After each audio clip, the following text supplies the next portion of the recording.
Hey guys, thanks again for coming on the channel. Today we are going to continue looking at the Stoner 86, but we're going to look at it in comparison to the Knights Armament LAMG of today.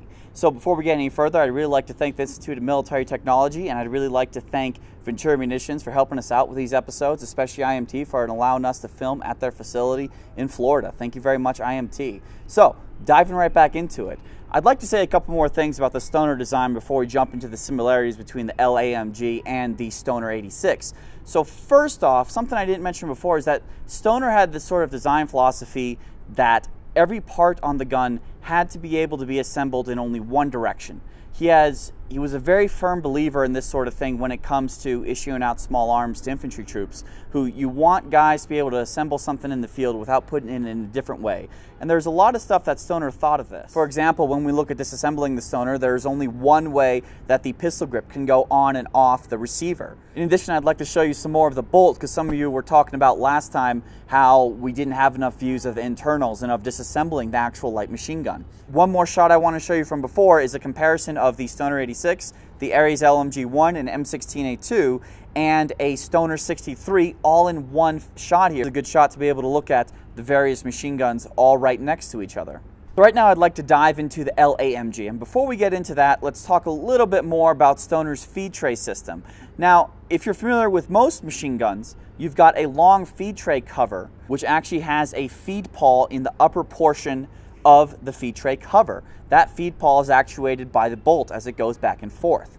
Now, an important point about Stoner systems is that Stoner actually did away with this long feed tray cover, which actually brings a lot of weight and brings a lot of bulk to the system of itself. And Stoner's design is much more simplified. In addition, it allows optics to be mounted right behind it in such a way that they're not losing their zero by the feed tray cover slamming on and off all the time. It uses a system that's somewhat similar to the PK, but not entirely similar. And I've slowed down the shot here so you can see with the LAMG, in that if you notice there's two little prongs that go back and forth. Now, these prongs literally push the cartridge belt into the position as the bolt goes to the rear. The cartridge belt is pushed forward, and it's an open bolt, a light machine gun design, so as the bolt goes forward, when you press the trigger, it picks up around from the cartridge belt, loads it into the chamber and fires it.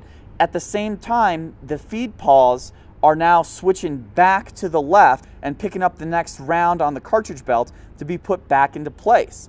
This is how Stoner's system works, and it's extremely efficient, extremely lightweight compared to some of the other machine gun designs we're seeing today. So looking at the Knights LAMG, there's a number of different things that come to mind that Knights improved upon the Stoner design. One of the things is that the LAMG is not magazine compatible. It's purely designed for a cartridge belt.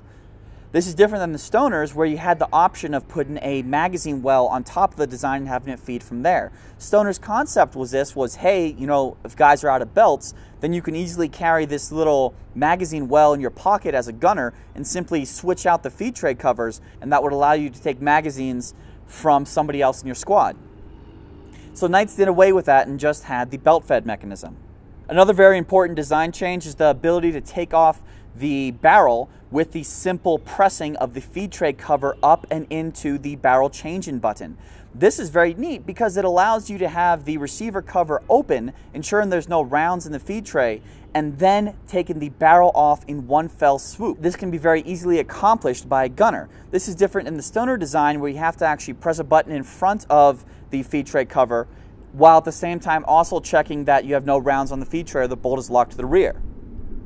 Knights also did away with the barrel changing handle. Some of the Stoner designs did not have a barrel changing handle depending on how short their barrel lengths were, but the concept of the Knights LAMG, light assault machine gun, was supposed to be for a very fluid machine gun that you could take in the assault. There was no sort of barrel changing lever. The idea actually is that during the application of the LAMG is that you're not even going to be using the barrel changing lever, because the amount of rounds that you're going to be firing are going to be very quick, very short, and very sweet in an assault type capacity. Another obvious difference here is the bipods. On the Knights LAMG, it's a Picatinny or a M-Lok system. Previous versions actually had key mod, but this changed a lot of things in that, you know, you didn't have key mod or M-Lok or even Picatinny back when Stoner was around. So this allows Knights to put any kind of bipod they want on the front of the light machine gun instead of being stuck with the bipod that Stoner had fit on it. Similar to Stoner, Knights actually continued with having some AR parts commonality, such as the pistol grip and the buttstock, but it ends just about there, whereas Stoner continued on with some of the other pieces as well. When it comes to safeties, Knights actually took away the M1 Garand style safety that was on the earlier Stoner 86 and actually replaced it with a SAW type safety, which is a cross bolt or similar to a 240 version as well. Another thing changed was the SAW soft pack, which carries 100 rounds. This was a very particular design change for the LAMG to try to replace the SAW in a number of units across the world. More importantly than the safety of the soft pack is the changing of location of the charging handle from the right side of the light machine gun with the Stoner design to the left side of the light machine gun with the CAC design. This was probably done more along the lines of an Assault type role, with emphasis of having your firing hand on the pistol grip the entire time. Now, for those of you that are interested, there is a 7.62 version of the LAMG that is meant to compete with the 240 in a number of places across the world.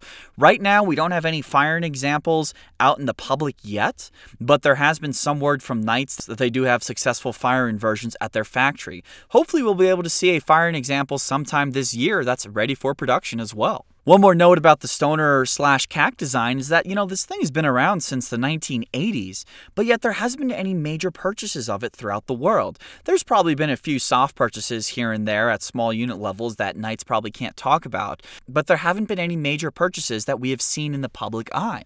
And you're probably wondering, with this light machine gun that has so many unique features and seems to be pretty reliable, why hasn't there been more takers of it? And it probably comes down to more just acquisition standards, that a lot of militaries want to stick with the same designs that they have, and they don't see a huge improvement in changing from the SAW down to the LAMG.